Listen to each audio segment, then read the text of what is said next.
форма, мисля, че в повечето народи, именно по това време на годината имат празници, които символизират, нали, края на миналата година, т.е. защото едно време за това се е празнувало нова година, именно пролета, защото тогава реално е започвала годината с разпъпването на дръвчетата, събуждането на пчеличките. Много по-логично е. Да. Иначе 1 януари, нова година, добре, ама то 1 януари е един студ, то до февруари ти е нищо ново не виждаш, реално. За мен и психически много по-добре ще влияе на хората, ако наистина се празнува по тази логика. Китайската нова година не ли е някъде тогава? Мисля, че да.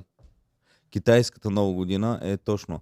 Другото, което е логично, е новата година или да започва пък на 22 декември, когато деня започва да расте вече. Това ми е другото, което ми е до някаква логика виждам.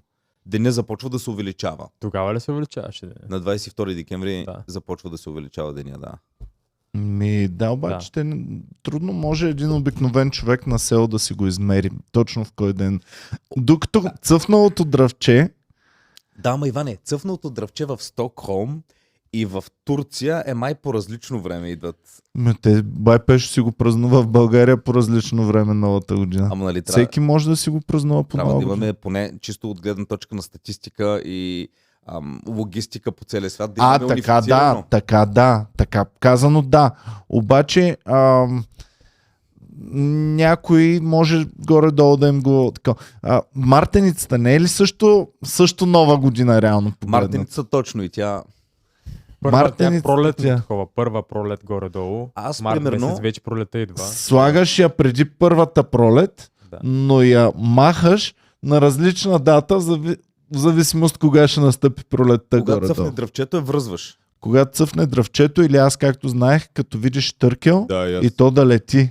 Не трябва да е на земята. И да не е в зоопарка. И също знам, че при нас и лястовица, нали?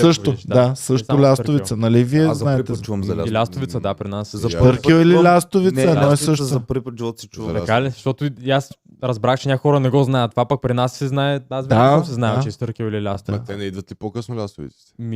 Още няма. Което видиш, брат. Пък щъркели май вече за първи път чувам, че щъркела трябва да лети, защото аз на гнездо, като го видя и си да е на висок смисъл. Трябва да го чакаш да излети. Последния път бях толкова закъснял да си вържа мартеницата, всичко цъфна, прецъфна, щъркели не видях и накрая викам няма какво да правя и отидах, намерих си камък, пуснах си YouTube, щъркели, погледнах. Това е много мамене. Няма как. Иначе е много интересно колко е нормално тук в България да имаш мартеница, виждаш щъркел, отиваш и на първото дръвче си.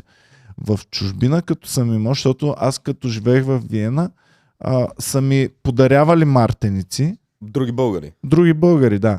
Подарявали са ми мартеници и аз си го спазвам.